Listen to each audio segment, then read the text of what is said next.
Hello kids, welcome back to our ICT session.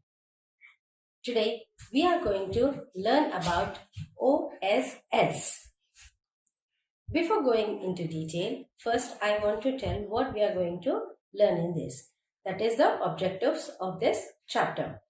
First, we are going to see what is the definition of OSS, examples, features, and next we are going to learn about the copyrights, what type of copyrights can be protected and who can protect, etc. Like these things we are going to learn in this session. So let's start. First, what is OSS? Here, O stands for open, S stands for source, and one more S stands for software. So combinedly, if we read it out, it will come as open source software. So this is the abbreviation for OSS. Now, let us see what is the definition of OSS. What does it mean? OSS is nothing but it is a open source software which can be downloaded freely, which can be modified and can be redistributed. Modified in the sense, now for example, I write a code or simply I just say a sentence saying that tomorrow is a holiday. So the same sentence you can modify it saying that tomorrow is a holiday due to Vinayaka Chaturthi. So you are modifying the statement which I have given. This type of things can be done in open source. Next we have redistribution. I say that tomorrow is a holiday. The same example if you are taking, then you will be distributing the information. You will be passing on the information to some other people. So this is called as redistribution. And what are the features of OSS? The features of OSS are nothing but first, it has the source code. What is the source code here? For example, we know what are algorithms, we know what are flowcharts and what a programmer will do. A programmer will write the programs, yes? So, now for example, if you open a source code, what we are doing in the source code? Yes, so we are writing some source in that. For example, a text box is there and after that we have a push button. For this we are writing some code. That means what it should do when the user is clicking on that button. So this is called as the source code. Next we have modification. I also already said you, like we can modify the code which is given by someone else. Next, it is very flexible. That means if it is a small software, I can copy it in my pen drive and give it to some other user. So these type of things are the features of OSS, that is open source software. And next we have some of the terms related to OSS.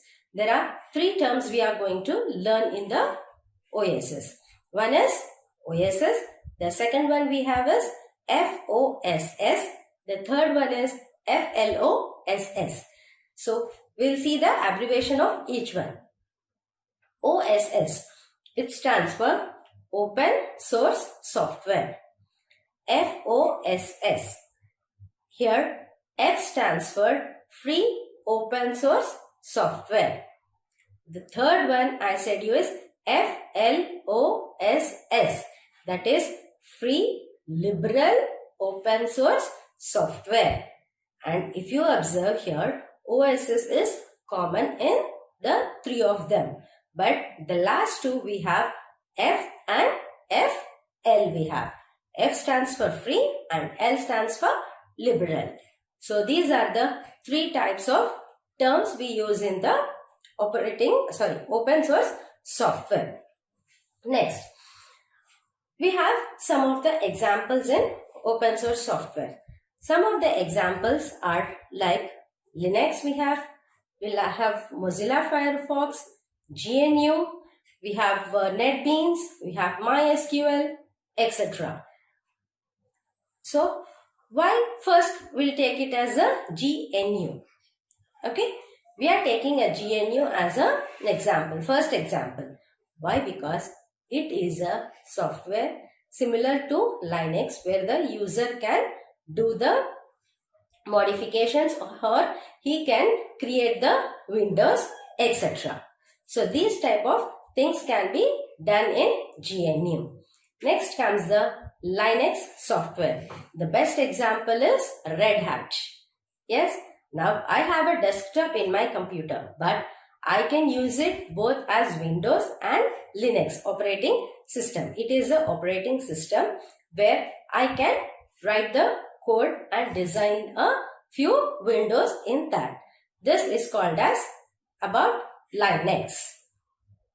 Next we have Firefox, and I hope everyone are very much aware of Firefox.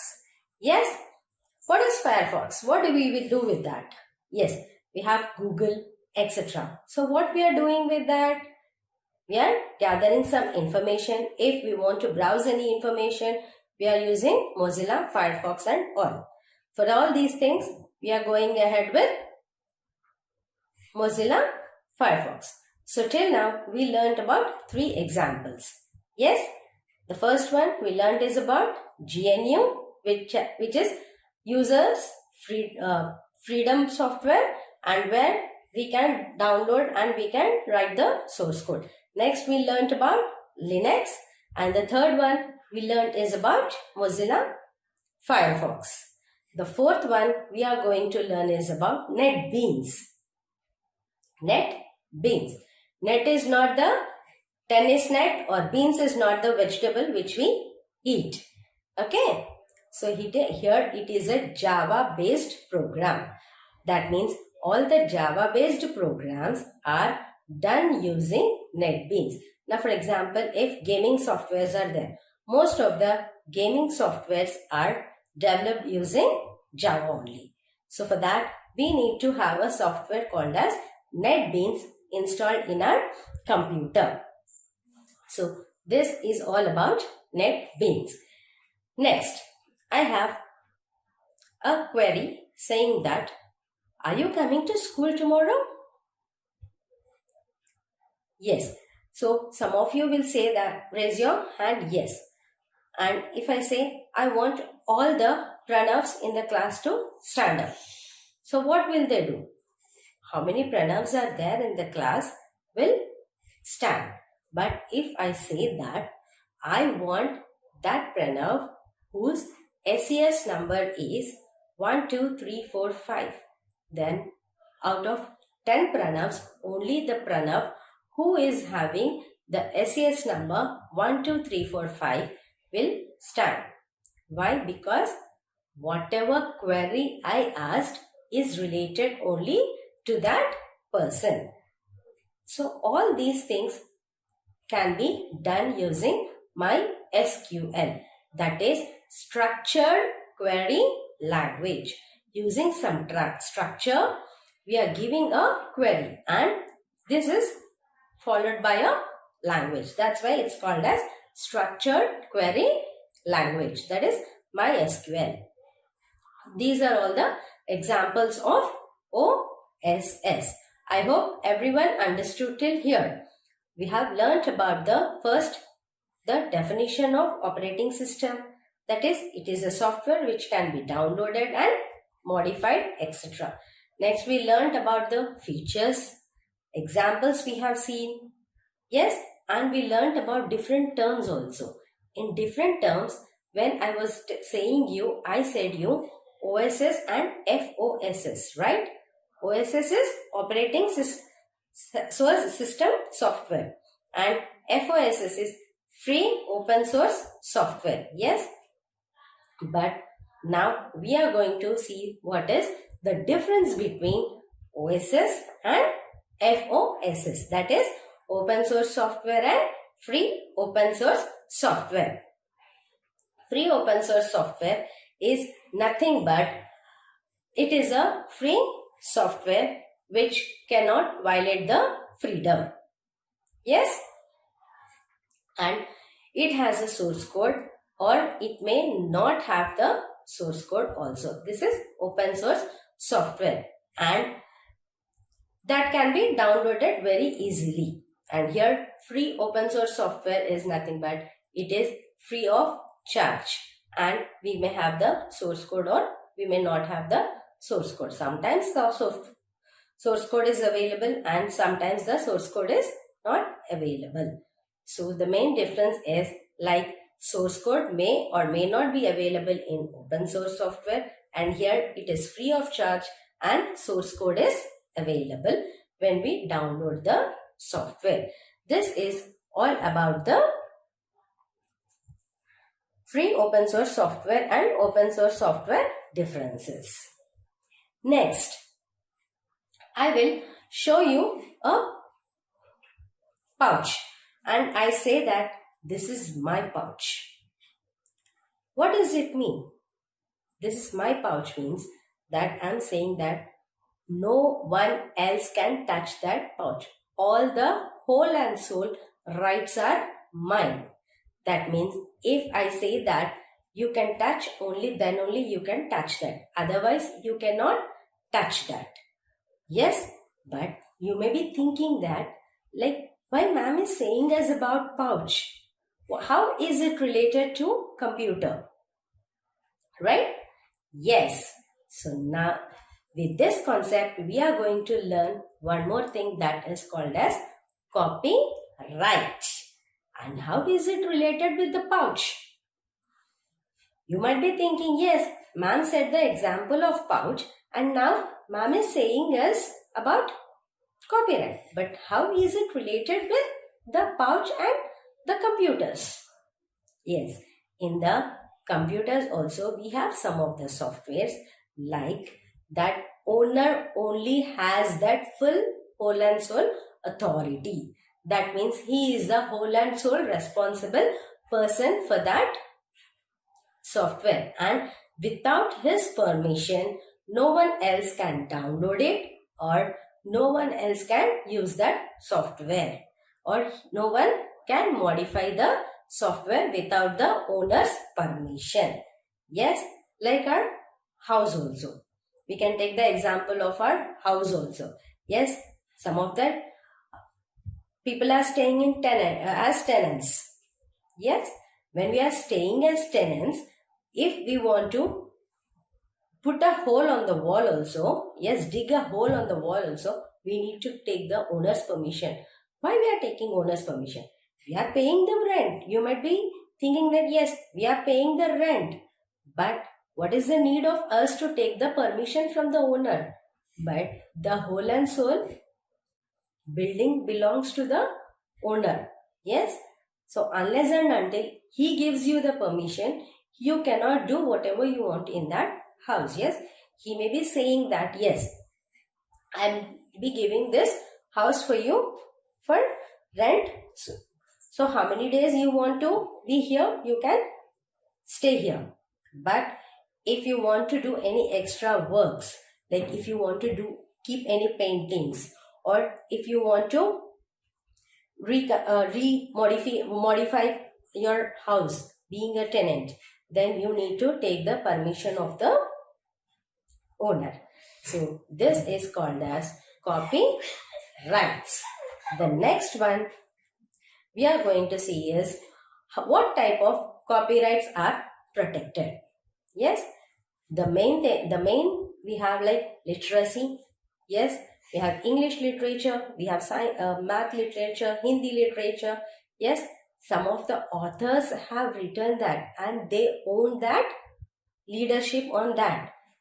If I say that I have written this book, that means whole and soul rights are mine. Without my permission, you cannot take and tell that, yes, I have written this book.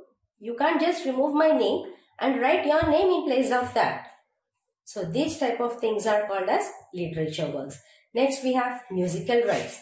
Now for example, Shankar Mahadevan. If he is singing a song, yes, we all like his songs. Yes, we like his breathless song very much. I hope everyone has listened to that song.